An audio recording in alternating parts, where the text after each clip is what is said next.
Welcome to the Asking Why podcast. I'm your host, Clint Davis. I'm a marriage and family therapist and licensed professional counselor trained in trauma and addiction. The Asking Why podcast is for anyone on a journey of healing and restoration. If you are searching for answers to life's questions and want to learn more about root causes from a psychological and theological mix, this show is for you. In this podcast, myself and a co-host from Clint Davis Counseling and Integrative Wellness will interview guests on a wide range of topics in order to get down to the heart of the problems facing our world and understand why things happen and how to change the world and ourselves for the better. Want to learn more tips and tricks to living a healthy lifestyle? Visit us at Clint Davis Counseling and Integrative Wellness on Facebook and Instagram. If you want to meet our staff or book a speaker, go to clintdaviscounseling.com. Thanks for listening, and be sure to subscribe today. Putman Restoration is a proud sponsor of the Asking Why podcast. Putman Restoration specializes in commercial disaster services, including water damage, fire, smoke, mold, and storm. Their goal and desire is to get your properties up and running as soon as possible after disaster strikes. Hospitals, schools, hotels, and large municipal buildings. Malls, churches, and large commercial properties are their specialty. Managed properties nationwide? No problem. Putman Restoration services their clients nationwide. They are strategically partnered with elite restoration companies throughout the U.S. and Canada, giving their clients resources during disasters where normal companies would be tapped out. Trust the professionals at Putman Restoration when disaster strikes. Visit them online at www.putmanrestoration.com or give them a call at 318-453-5029. Welcome to the Asking Why podcast. I'm your host, Clint Davis, and I have Dr. Amy Moore with me today. So I'm going to read her little bio. Dr. Amy Moore is a cognitive psychologist and a child development specialist with more than 25 years of experience in developmental and psychoeducational assessment, curriculum development, teacher education, program evaluation, and cognitive research. She has a master's degree in early childhood education, a PhD in psychology, with a concentration in educational psychology, cognitive, and quantitative research. And if that's not enough, in addition to overseeing science and research for LearningRx, she also serves as VP of Research for the Gibson Institute of Cognitive Research, where her groundbreaking brain training and assessment research has been published in peer-reviewed medical and psychological journals and presented at conferences around the country. She is a former child development specialist, education administrator, and teacher of teachers with a PhD in psychology and a master's degree in early childhood education. Thank you so much for coming on here with all of that. So we're going to get into some good stuff. And that's not even all of that. I know, I'm sure. I know. I'm a board-certified Christian counselor, licensed pastor, working on my second doctorate, this one in ministry. Goodness gracious. So busy. We connected. What was our first connection? Was it the Brainy Moms thing? No. Yes. Yeah. Yes. That's right. Yeah, because Denisa connected us for Brainy Mom, for LearningRx. Yep. Yes, because I'm the host of the Brainy Moms podcast. That's right. You also do that. Yes. Yeah. Yeah. I sleep occasionally. Yeah. That's what people ask me, like, what do you do? You know, I'm like, oh, just try to keep it between the navigational beacons. Yeah. Well, thank you for coming on. Oh, I'm excited to be here, Clint. Absolutely. Well, tell my listeners a little bit about you and your story and how'd you become who you are in some ways. Yeah. So my undergrad was in psychology, and I originally had planned to just go on to grad school and become a psychologist. And I didn't know where I wanted to go. And so I took a job right after graduation working with preschoolers and fell in love working with young children and decided, hey, maybe this is the area that I want to be in. And so instead of going to grad school for psychology, I went to grad school for early childhood education. And so I was in that space for about 10 years. Worked as a curriculum specialist for Air Force Child Development Youth Programs, did some teaching in the classroom, and really, and was training teachers the whole time as well. And I thought, hey, we're doing everything right in terms of how we are implementing curriculum, but we're missing something. There are kids that are still struggling. And so I kind of had amassed this stack of, hey, I should do some research on that someday, particularly around ADHD. And so I said, okay, I should have gone and become a psychologist right away. And so I finally went back and did that. So it just took 10 years to kind of make that little segue full circle. Yeah. Yeah. And really, at the same time, the Lord had put on my heart to be in ministry as well. And so I kind of ignored him and said, yeah, okay. You're like, I'm not going to Nineveh. Right. I'm like, this is the plan, Lord. This is the plan. I am going to be a cognitive psychologist and figure out what we're missing with struggling learners and, kids with neurodiverse brains. And so I did that and have been working in that space now since about 2010. And then listening to that nudge from the Lord as well. And so I'm bivocational now. So I spend 20 hours a week for LearningRx, which is the largest network of cognitive training centers in the world. And we can talk more about brain training. And then I spend the other half of my week doing Christian counseling. And I'm the care and counseling pastor at a church in Larkspur, Colorado, and just really ministering to hurting hearts and minds. And finally said, yes, Lord. That's right. So what got you into that? Give me kind of before going to school.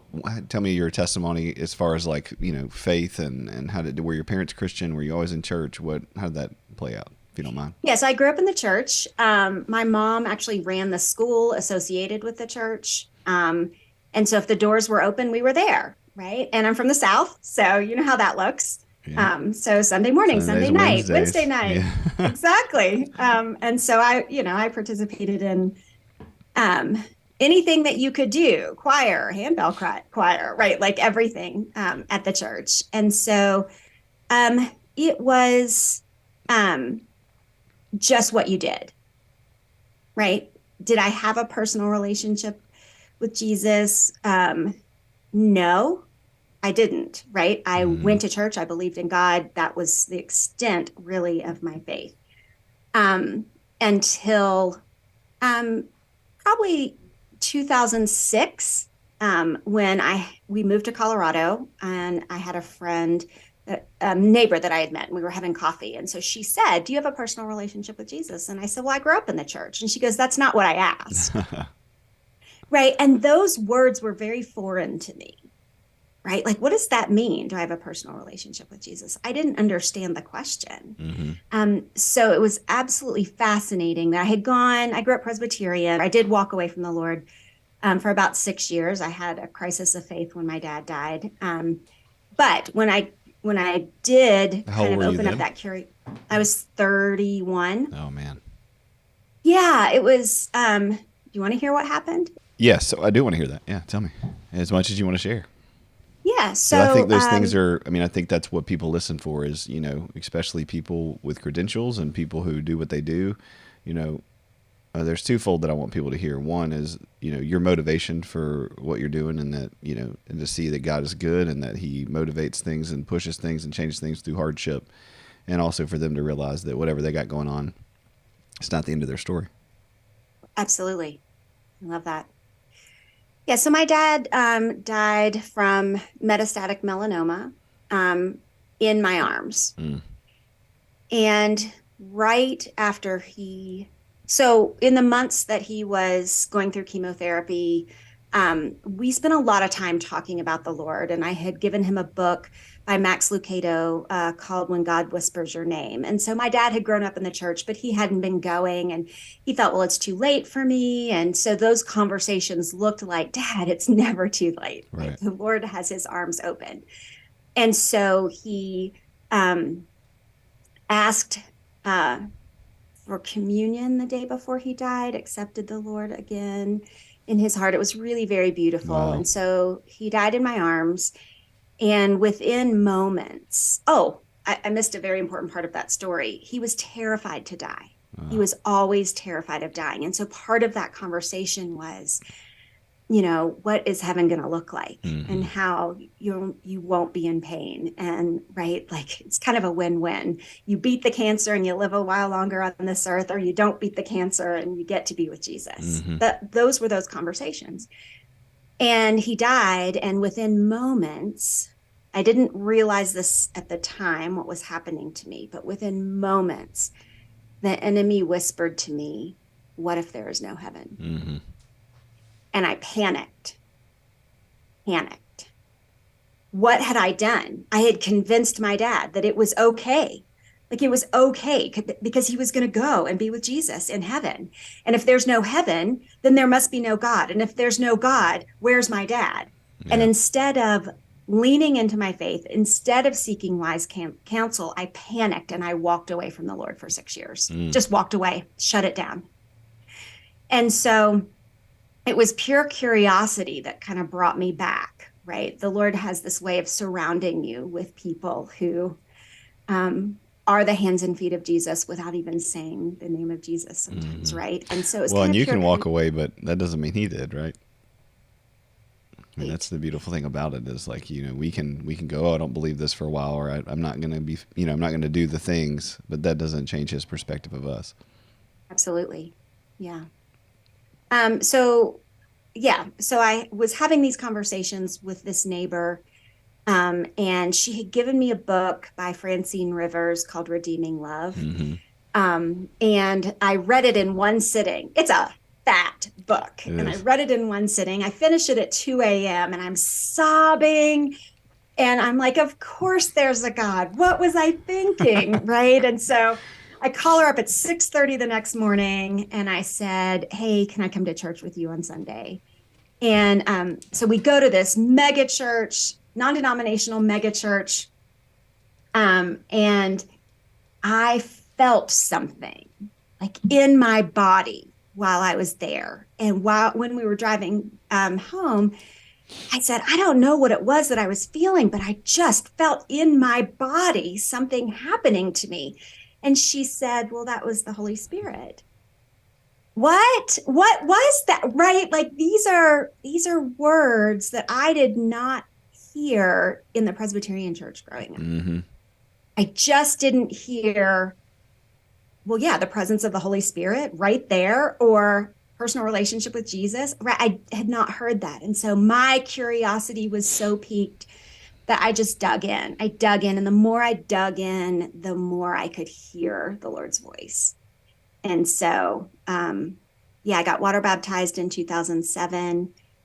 And the rest was, here I am. That's awesome.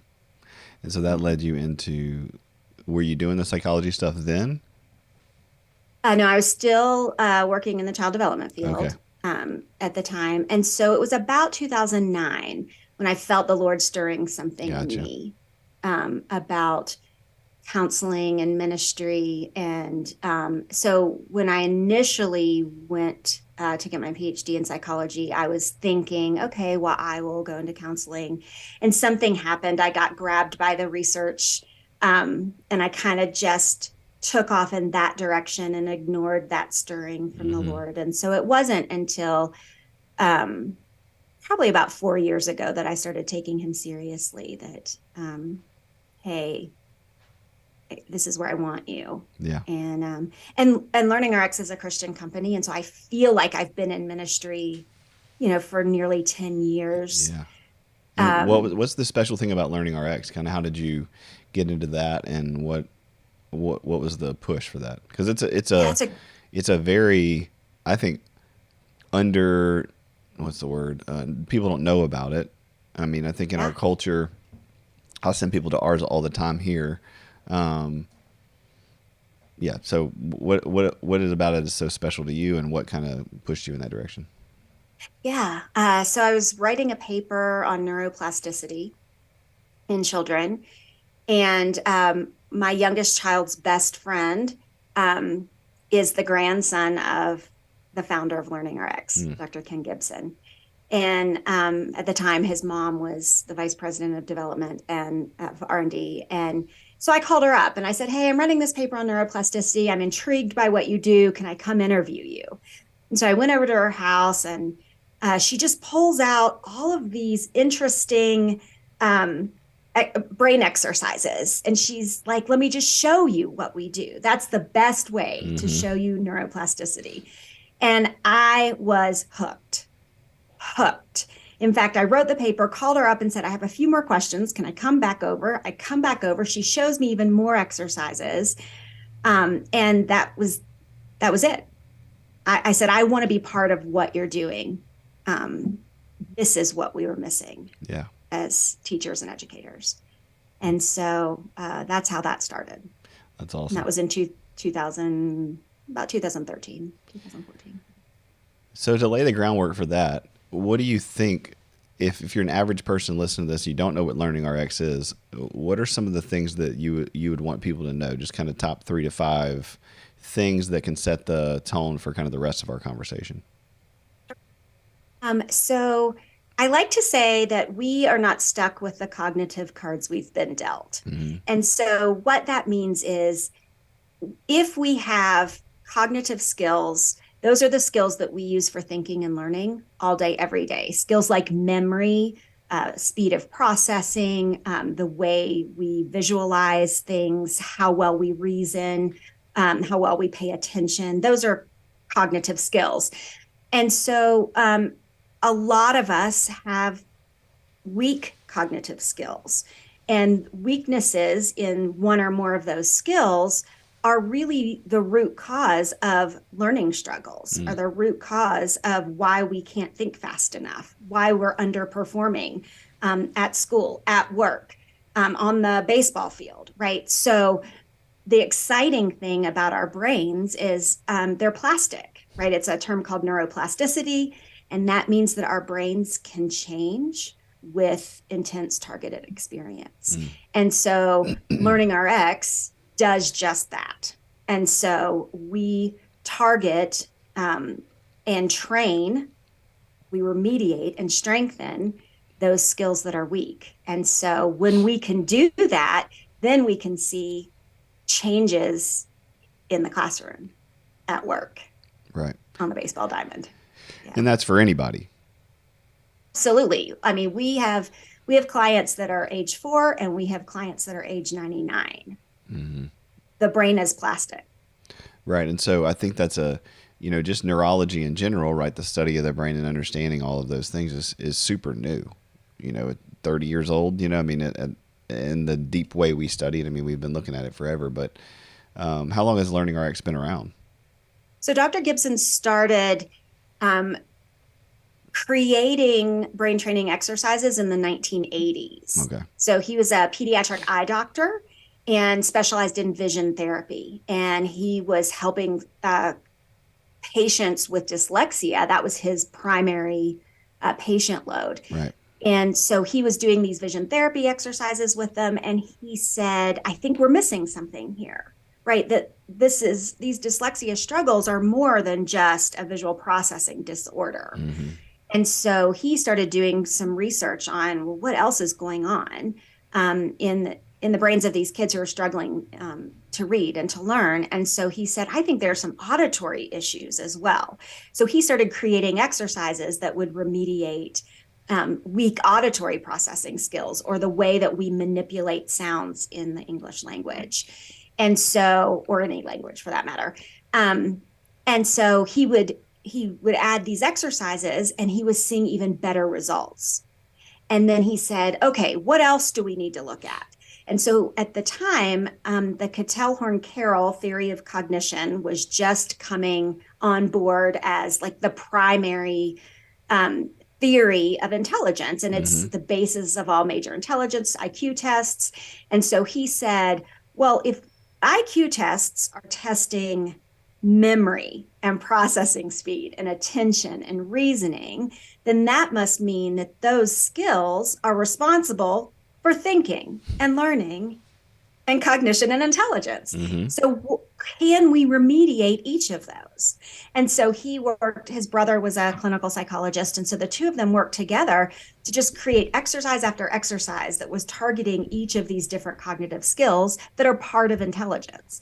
And so before you know it, they had a whole program. Wow. And so they were licensing at that point other psychologists, occupational therapists, speech and language therapists, clinicians to use the program in their practices. And so, at one point, there were about 400 clinicians around the country that were using the original program. It was called PACE. And we still have about 300 clinicians that use that in their private practices. Wow. But now we're in 37 countries. That's wild. Yeah, and if Yeah. you guys are interested in LearningRx, Denisa Walker came on and we did a whole podcast specifically on LearningRx. If you want more dive into that, more specifics, you can check that episode out.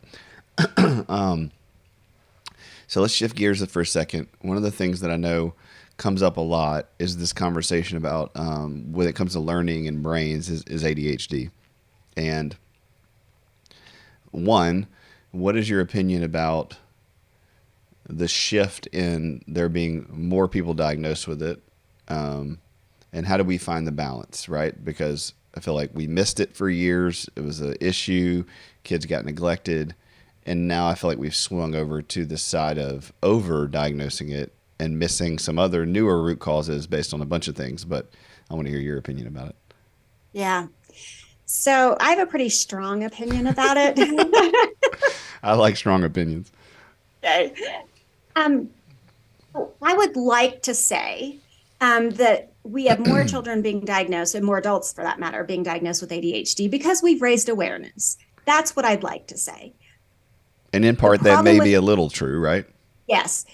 The problem with raising awareness, right, is that then we begin to see it everywhere. Yeah, it's the same thing with gaslighting or trauma or, any of the other things that we've Instagram populated that now everybody has. So yes, you're definitely right. There's a risk of not having a holistic view and then saying, oh, well, I have these two things, and so that's me. Absolutely. And in America, we have a tendency to attach pathology to the extreme ends of normal. Mm-hmm. And so instead of saying, hey, is that behavior that I'm seeing, is that because my child needs connection, right? Is that what that behavior is? Mm-hmm. Because all behavior is communicating something, yep. Right? And many times it's communicating, hey, I need to feel connected. But here's where I see the breakdown. In addition to us wanting to pathologize normal behavior that's just on the extreme end of normal, I think that teachers are struggling in the classrooms. And so when they are struggling with some extreme end of normal behaviors, they then say to the parents, I think you need to have your child tested. Here's what I'm seeing in the classroom. It looks like ADHD to me. And then parents go, okay, we'll talk with our pediatrician. Pediatrician says, yes, that's consistent with some of the behaviors in ADHD. Let's give him the diagnosis of ADHD or her the diagnosis of ADHD. Here's some Ritalin or Adderall. And then teacher's happy, mom is happy. And we stop looking for the root cause of what we're really seeing. And so I think that is more of an explanation because of raising awareness. And so I always say we need to look deeper, broader, right? And we really need to loop in someone who specializes in ADHD, go beyond the pediatrician. Yeah, I was taking some notes when you were talking. I think one underneath all of that, right, is this kind of attachment, a lack of knowledge about attachment, and just in general for children and parents and how important healthy attachment is. Two is just a lack of understanding of trauma and how trauma affects the brain. And I'm talking about neglect and ACEs score stuff, but also just divorce and things that we don't necessarily, we've normalized so much that we go, oh, well, that's not the reason they can't focus. So those two pieces. And then, the other thing you said, which I think was beautiful, is a better assessment, like a more robust way of going, well, let's look systemically at this kid, just because they're coming to this school and they're doing behaviors that look like impulse control issues or ADHD typical, things. Maybe they're not getting what they need at home. Maybe they have a history of neglect. Maybe they don't get attachment. Maybe they don't get attention. The other thing is sensory, and I want to talk to you a little bit about that. But, there's been a huge increase, in my opinion, in sensory issues in kids based on epigenetic changes and just what we've put in our bodies and screens and all that kind of stuff. So I think that's another angle of it's sensory more than it is ADHD, but we don't even have a we don't even know how to address ADHD, and we definitely are way behind on, neurodiverse kids that don't fit a certain thing that we've outlined. Does that make sense? Absolutely. And because ADHD is a collection of symptoms, right? We diagnose based on a collection of symptoms. Many of those symptoms can be caused by other things. Mm-hmm. And so if we dig deeply and look at, okay, what is this symptom? What might be a cause of this symptom? And we do that with every single one of the symptoms that's on the ADHD checklist. And we addressed several of those, through sleep, exercise, meditation, nutrition. I mean, I'd love to talk about all of those. Then what we might see is, oh, maybe this wasn't an ADHD after all. Yeah, go ahead. ADHD is real. 100%. And I don't want to, I'm an ADHD warrior myself. So I get it. It's real. And so I'm not trying to negate the true diagnoses of ADHD because they are there. They are out there. But I think it is overdiagnosed. Yeah, that's great. It's beautifully said. Yeah, I think one of the things that's difficult for people when they hear stuff is they're in one of two camps, right? They're in the camp of, this is ridiculous. My kid doesn't have this and I don't want to hear it. He's just impulsive and he doesn't listen. He's a bad kid. Or they're over on the other side and they legitimately have it. They want people to recognize it. And then people ignore that they have a literal chemistry issue, not a character issue. And so for either side that's listening to this, it's both, and the goal of our conversation, or at least my conversation with you, is to give all the information that's possible so that families can have better information to make a better decision and a more informed decision so that they don't do something that's unnecessary and cause more problems when they're not necessarily there. And to remind you that the teacher at your school or even the psychiatrist who's seeing your kid for 30 minutes, they might not be an expert on it. And so you need a wide variety of people looking at it. And like you said, looking at those specific, each one of those, check mark diagnostic, PTSD, DSM, diagnosis kind of things and go, okay, what's this from? What's this from? What's this from? And figure out if there's more to the story than that. So, yeah, I think you said that beautifully. Yes. As you said, I think I was going to say, one of the things that's incredible to me is I've had so many people, I don't know if it's just me or you can maybe speak to this as a clinician too. I've had a lot of people come in and say, I'm borderline, or I'm a narcissist, or I've been diagnosed with this and I've been in therapy my whole life and, nothing's helped me, blah, blah, blah.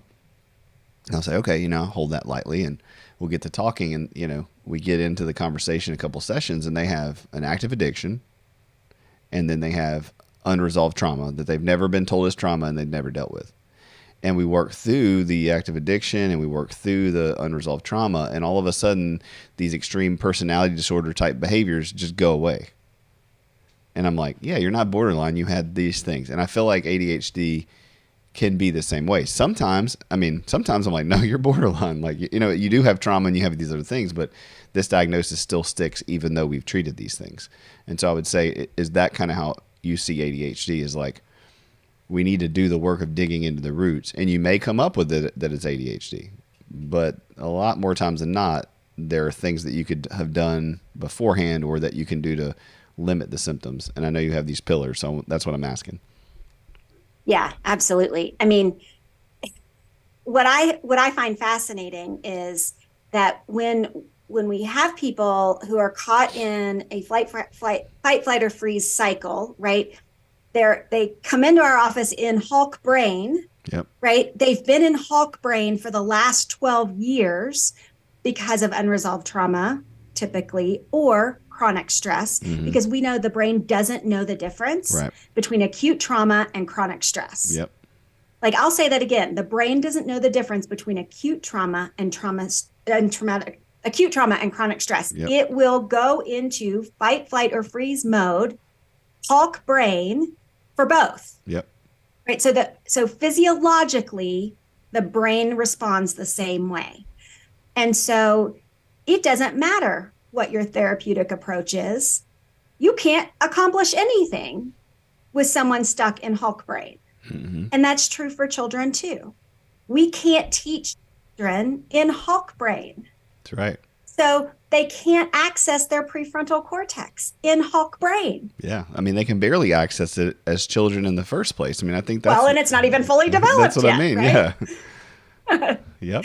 Absolutely. And we do know from brain scans that the brains of ADHD look different than a neurotypical brain, that there are disrupted connections, that there is a difference in white matter integrity, that their ability to use glucose as a energy source in the brain is diminished. There are real differences in the ADHD brain. So you're fighting against that real pathology, plus Hawk brain, plus epigenetics, plus sleep deprivation, plus no exercise, plus too much sugar in the diet. Yeah, walk me through. I know you're doing it right now, but so you have these 5 pillars, right, that you want people to look at. So let's walk through those a little bit.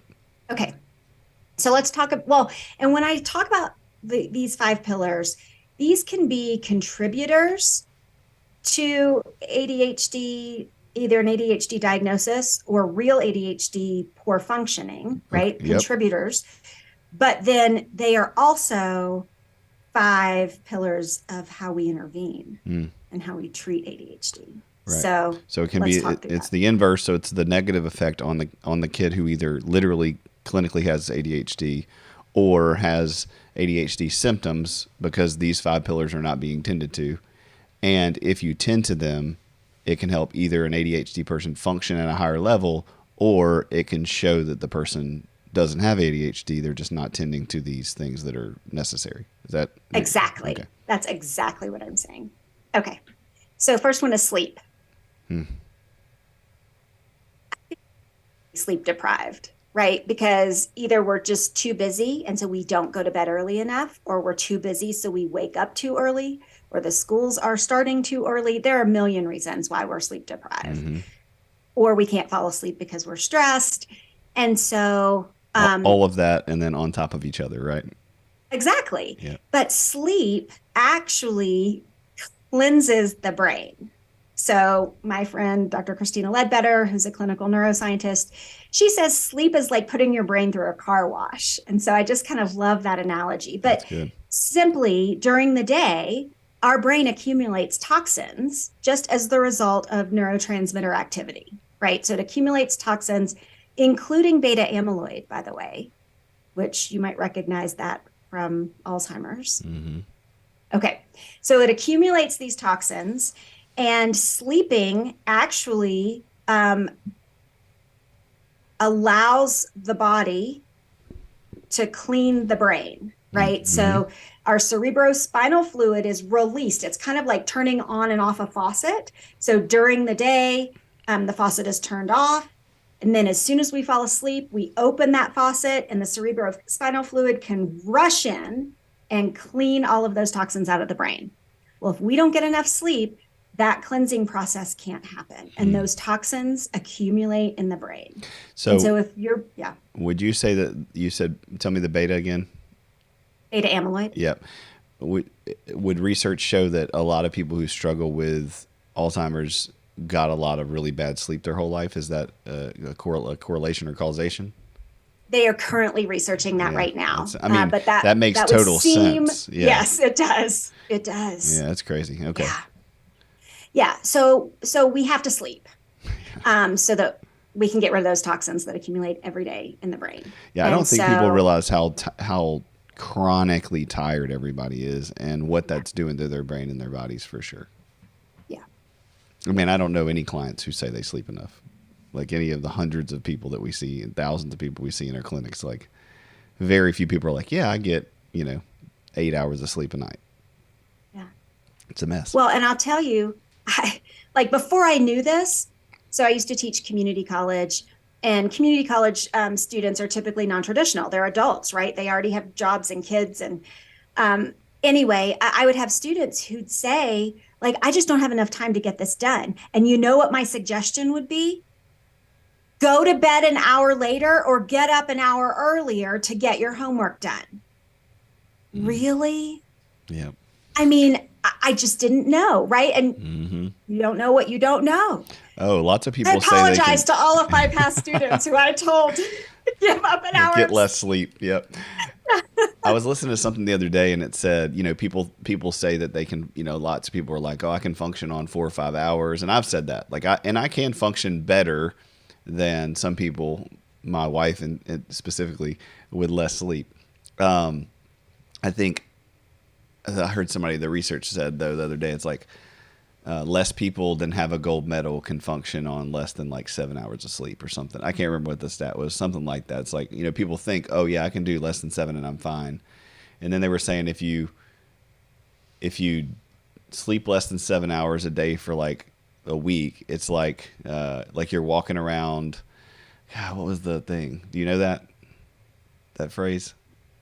It's something like, it's like you didn't sleep for 48 hours. So if you sleep less than 7 hours within like a week, then it's like you're walking around and you're functioning at a level as if you didn't sleep for 48 hours straight. And I was just like, man, that's everybody all the time. Absolutely. Yeah. Okay, so sleep. All right, so we beat that dead So we horse. got to sleep. Yeah. Right, we got to sleep. So that is the first thing that I ask parents when they are suspecting ADHD in their child is talk to me about how often they sleep, how much they sleep. First thing I ask. And then for a child who does have ADHD, that's the first thing I suggest. They need to get more sleep. Yep. Okay. The next one is nutrition. So Americans eat way too much sugar.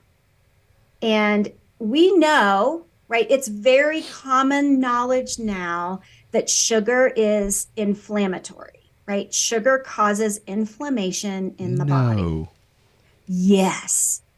Well, the brain is part of the body. And so if your body's inflamed, so is your brain. Yeah. So how can we expect our brains to function optimally on sugar? Simple as that. Yeah, we can't. Yeah, Dr. Mandy Crow, who works with us, she does a whole thing on sugar and how awful it is. It's like, oh my goodness, it's overwhelming when you start to look at like how much sugar is in everything. Yeah. And fruit is included in this. I know, right? It's not so right? you get some normal, you get some normal sugar, and then you drink 7 Dr. Peppers, and eat a honey bun, and I mean it's yeah. Anyway, I can go on a tangent, but it's like these kids get up in the morning with no sleep. They eat Fruity Pebbles for breakfast, and then they get to school and they eat whatever candy and whatever snacks they have there, and then the teachers wonder why they can't function at 9:30. Right, and so. This whole, I'm not sitting here saying, like, back in the 80s, they were like, don't give your ADHD kid sugar because it'll make them more hyper. Right. Okay, that is not what I'm saying. What I'm saying is sugar inflames the body and inflames the brain. And so your poor child's brain is inflamed. Do we want our child's brain to be inflamed? No. Do we want our brain to be inflamed? No. Am I telling people to give up sugar 100%? No, because that's not realistic. Mm-hmm. My encouragement is to follow a 90-10 rule. 90% of the time, eliminate sugars. 10% of the time, have a treat, right? And so then it doesn't feel like you're completely deprived, right? But I'm not talking about having a cheat day, right? Where we get up and drink Dr. Pepper for breakfast and then continue to eat sugar the entire day. What I'm saying is if you want dessert on Saturday night, have dessert on Saturday night. Yep. 90-10 rule. And then along just don't with have nutrition, dessert for breakfast, lunch, and dinner every day of the week. Exactly. Yeah. Exactly. And then also along the nutrition, there is a lot of research that says that omega-3 fatty acids are beneficial for the brain, particularly the ADHD brain. And so I always encourage people to look at that research. And then, talk to their doctors about supplementing with omega-3s. And doing a vitamin. Yeah, absolutely. And then there's also research on the neurological manifestations of gluten.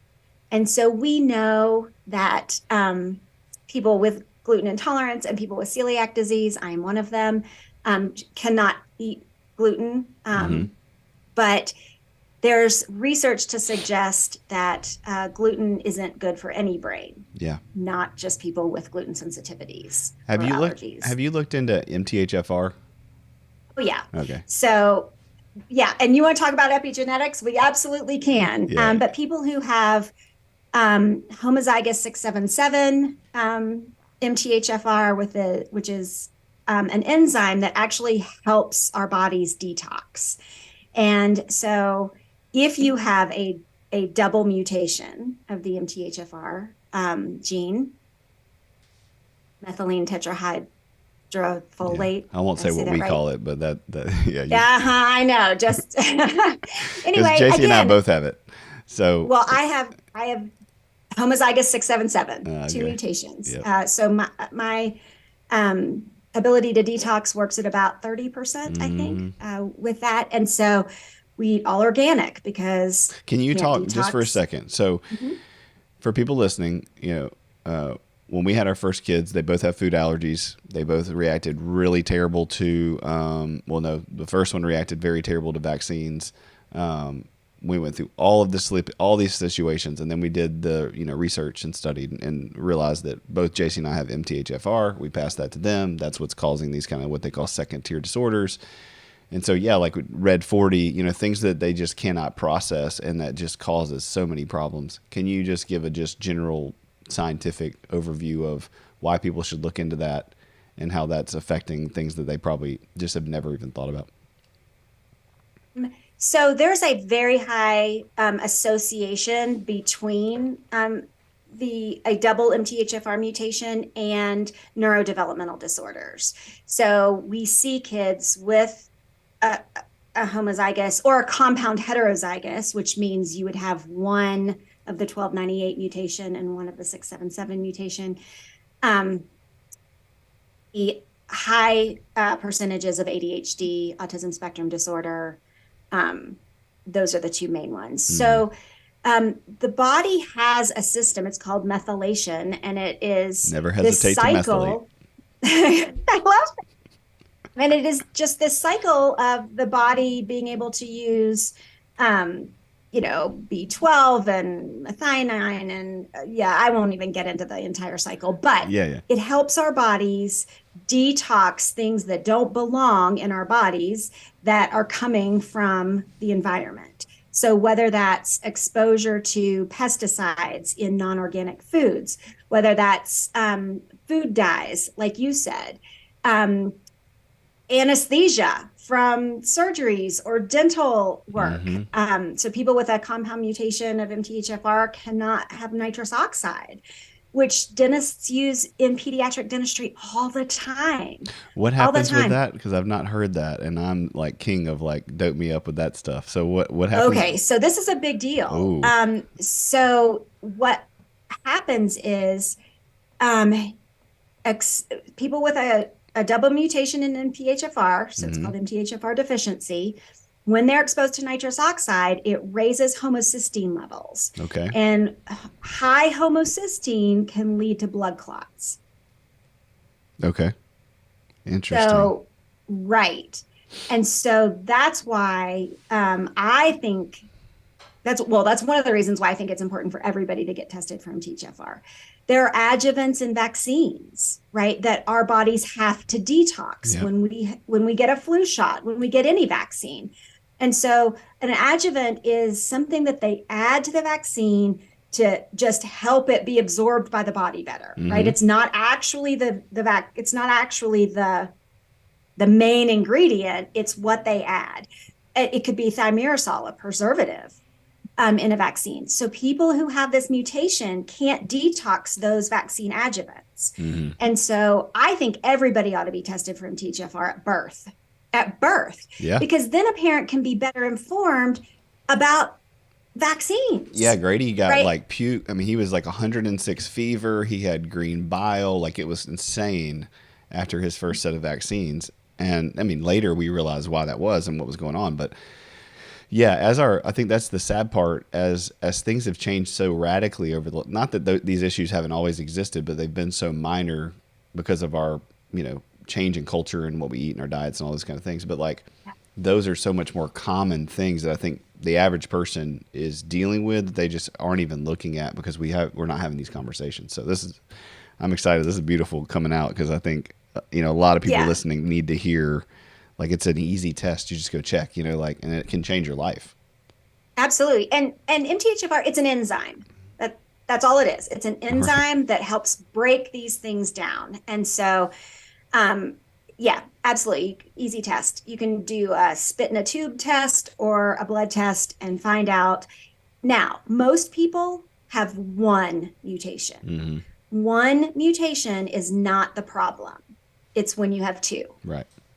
It's when you have two. So yes, so that's part of nutrition, is knowing, well, that's part of, I don't know which pillar to put that in, Clint. I know, that was why I was asking you, because I was like, it kind of goes with all of them. It kind of does. So yeah, important to know, and to know again that there is that high association between a double mutation and a neurodevelopmental diagnosis. Yep.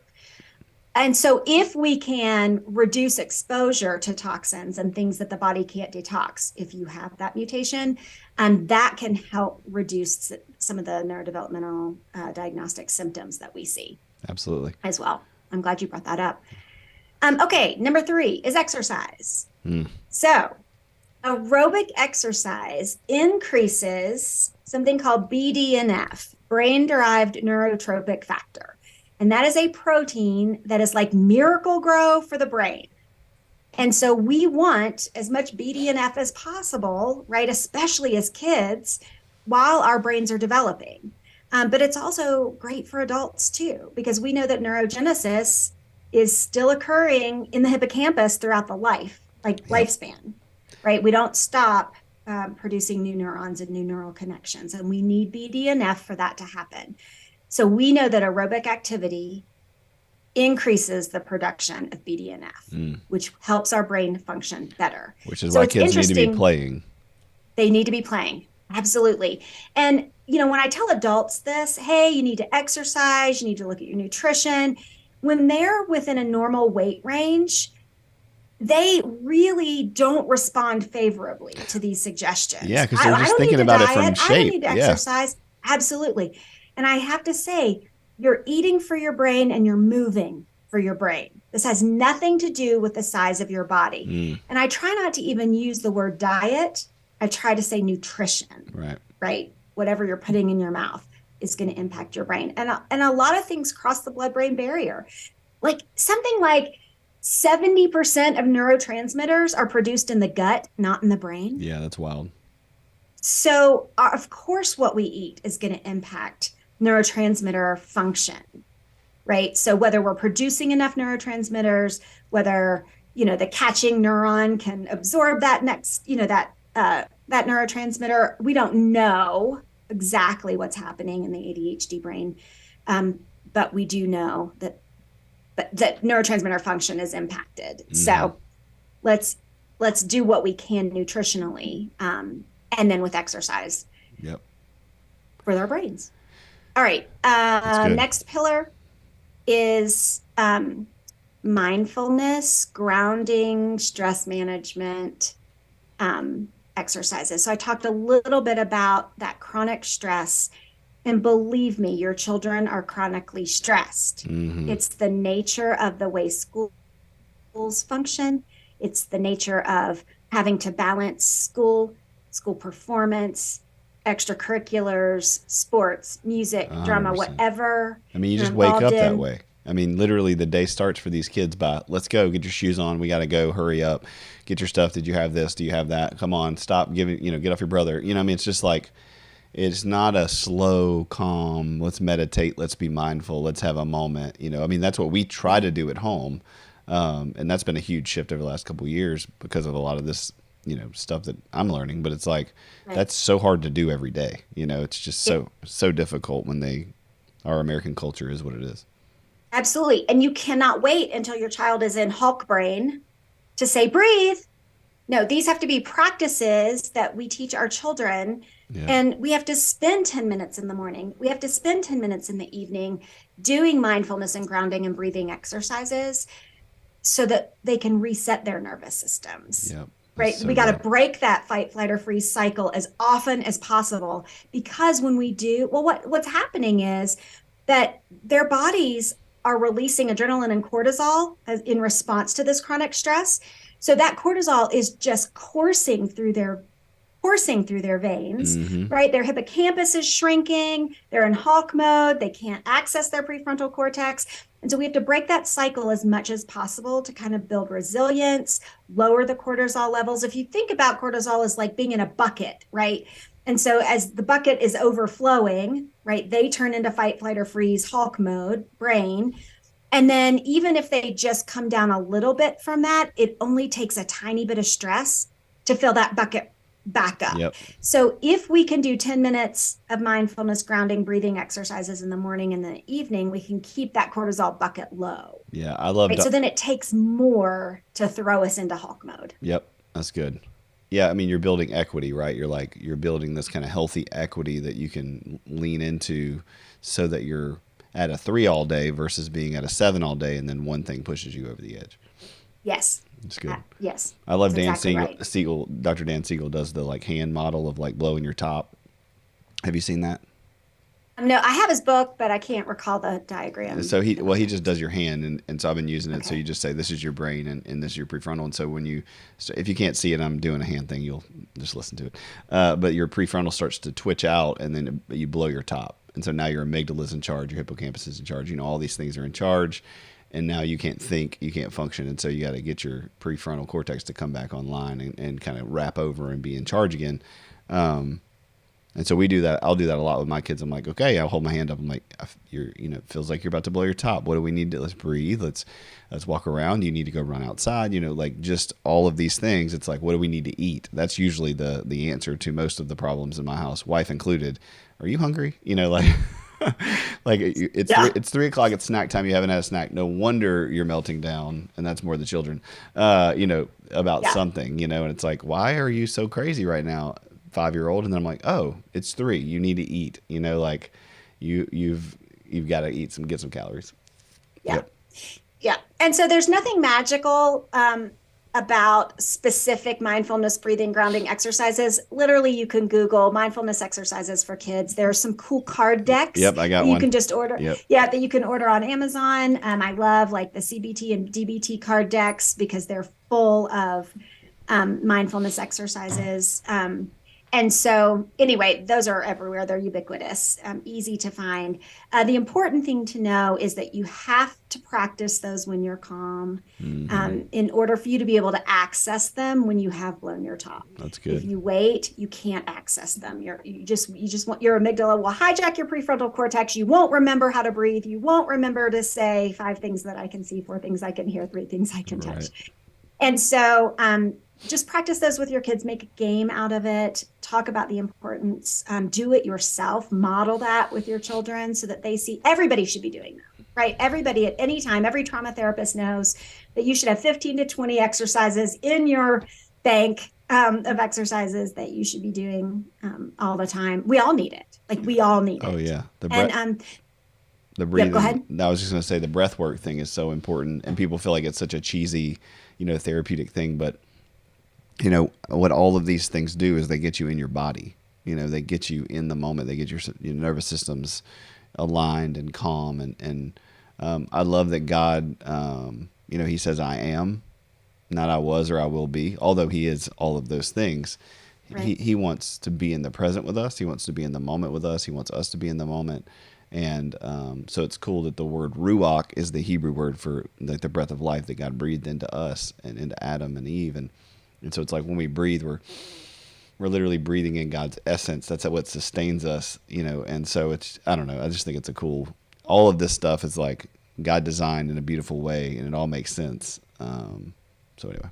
Yes, that our bodies are designed, right, to be able to be reset like this. Hey, if we sleep, we're going to function better. If we put things into our body that are from nature, we're going to function better, right? Like all of these things. I mean, God just did this beautifully. I mean, so the important thing about breathing is to know that the exhale is more important than the inhale. So just make it an extended exhale.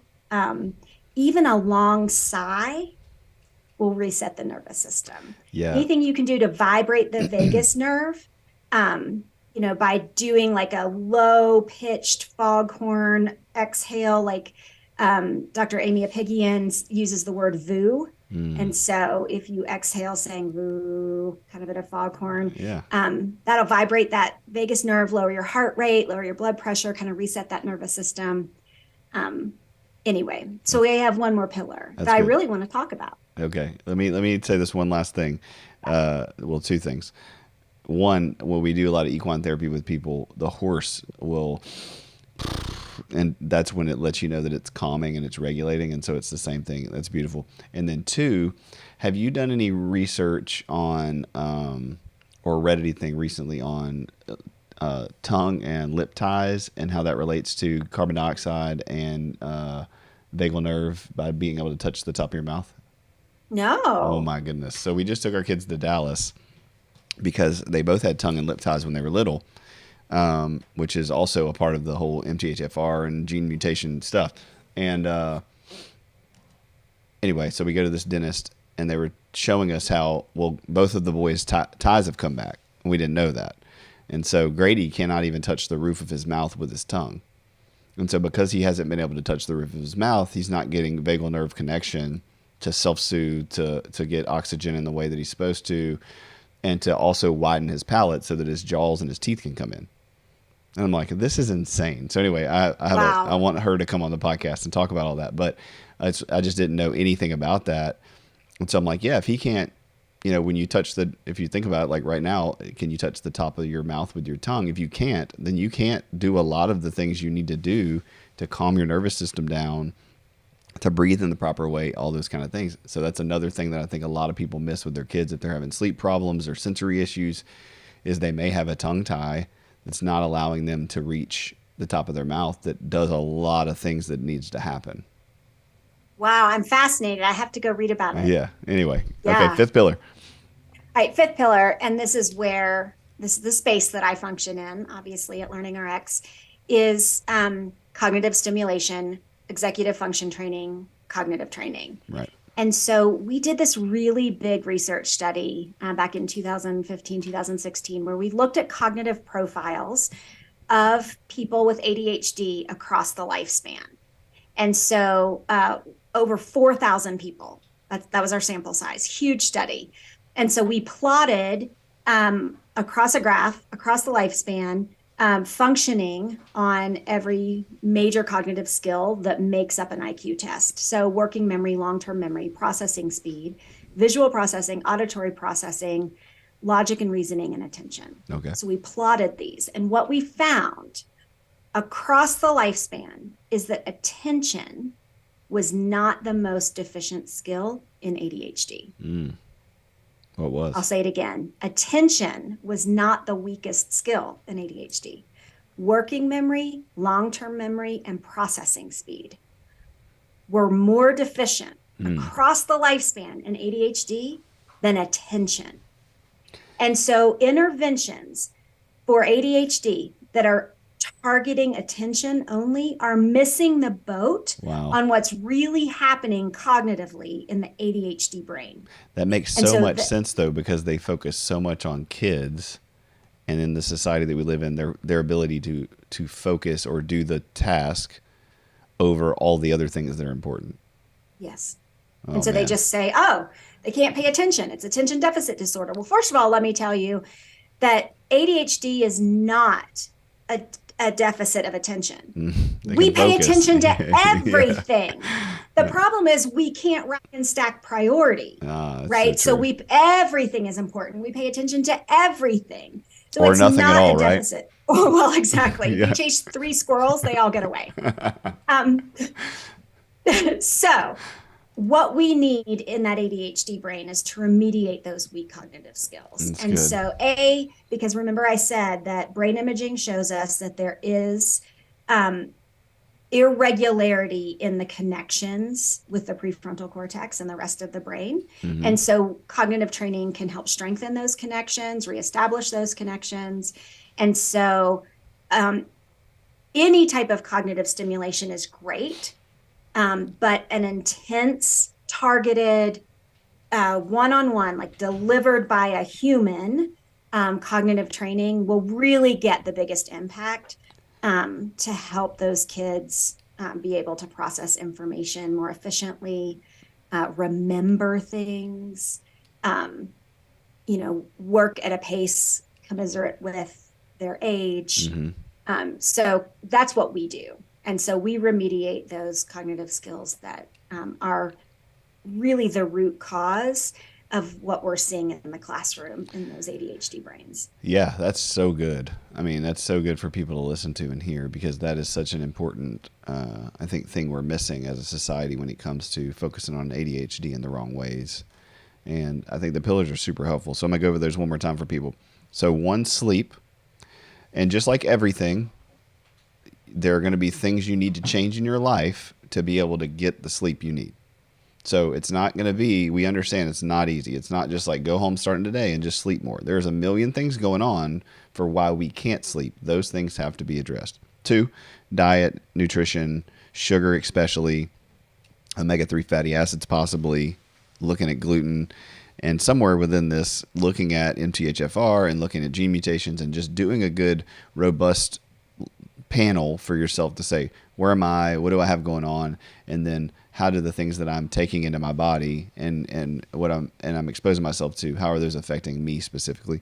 3, exercise, making sure you're doing something with your body, getting up and stretching, going for walks, going for runs, doing jiu-jitsu, doing the rower, whatever it is, swimming, getting those things. BDNFP. What was the last thing? BDNF? Nope, BDNF. Oh, BDNF. Okay. Oh, that's a slash. Yeah. 4, mindfulness, grounding, stress relieving things, and then breathing. And then 5, doing some work on your cognition, like getting with somebody who can help you to exercise your brain, train your brain, work it out like the muscle that it is, so that it can get stronger, it can get better, and it can work at a more functioning level. You got it. You nailed it.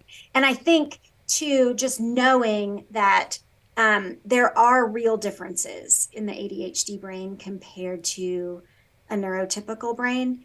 And so hopefully that builds a little bit of empathy, right? So that we know that a child's behavior is communicating that they're missing something in these 5 pillars, right?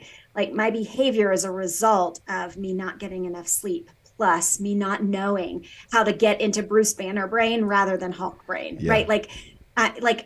All behavior is communicating something to us. And so connection is the #1 buffer against mental health crisis. And so if we can connect first with our child, with our spouse, whoever it is that's struggling, and say, I'm here for you. Let me help you dig into like what might be missing, that I can help you remediate. Yeah, that's amazing. Address. Yeah, I know you got a hard stop in 5 minutes, but I'd love to hear your thoughts. Well, I'm going to just have you back in like 6 months, but we'll talk about, I'd love to hear about how, screens over the last 5 to 6 years have changed that, and overstimulation and all those kind of things. Because, I mean, obviously, if you just look at the pillars, screens wreck all of that. You can't be on TikTok and exercise, be mindful, have good cognition, sleep, Right. It screens wreck a lot of those pillars and knock them over, and oof. So anyway, thank you so much for coming on here. I hope you have a wonderful day. Let me can you tell me, the people listening, what your ats are and like what they can go to find your information? Yeah, absolutely. So if you want more information about brain training, and you can actually read all of our brain training research, it is peer reviewed. You can go to learningrx.com. You can click find a center, and that would get you to the closest one, or you can call the 800 number and they can work that out with you. My podcast is Brainy Moms, and so that's at thebrainymoms.com, and we're on every social media platform at The Brainy Moms. It's a great podcast. Thank you. You've been on it twice. That's right. You can find me on Facebook and LinkedIn at Amy Lawson Moore. And my website is amymorephd.com. Awesome. And you did a TED Talk, and so you can check her TED Talk out on YouTube. It was great. That's another way we connected. Got a lot of connections, Dr. Amy. We do. Thank you so much for being who you are and doing what you do. Thank you for advocating for people and for, putting your life work into something that I think is helping all of us, helping our world in a way that is so small in the sense that nobody's paying attention to it, and so large in the way that it's affecting all of us and our family and our friends and our kids. And so thank you for the countless hours of research and work and learning and effort and sacrifice that you've made. I know you probably don't hear that enough, so I just wanted to say that. Thank you. Absolutely. Thanks, Clint. Thanks, guys, for listening. God bless and have a good week.